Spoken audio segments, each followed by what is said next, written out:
بسم اللہ الرحمن الرحیم۔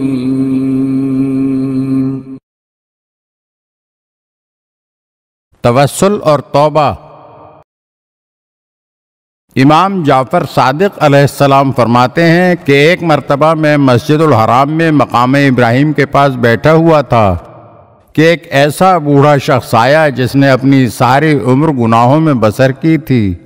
وہ مجھے دیکھتے ہی کہنے لگا، اللہ تعالیٰ کے نزدیک گناہگاروں کے لیے آپ بہترین شفیع ہیں۔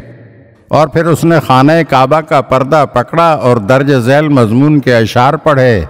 اے خدائے مہربان، تجھے چھٹے امام کے جد بزرگوار کا واسطہ، تجھے قرآن مجید کا واسطہ، تجھے علی علیہ السلام کا واسطہ، تجھے حسن و حسین علیہم السلام کا واسطہ، تجھے فاطمہ زہرا سلام اللہ علیہا کا واسطہ، ائمہ معصومین علیہم السلام کا واسطہ، امام مہدی علیہ السلام کا واسطہ، اپنے گناہگار بندے کے گناہوں کو معاف فرما دے۔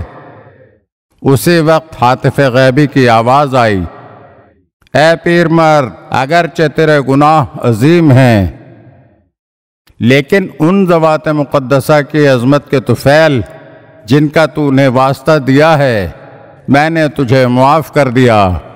اگر تو تمام اہل زمین کے گناہوں کی بخشش کی درخواست کرتا تو میں انہیں بھی معاف کر دیتا، سوائے ان لوگوں کے جنہوں نے ناقہ صالح، انبیاء اور ائمہ معصومین علیہم السلام کو قتل کیا ہے۔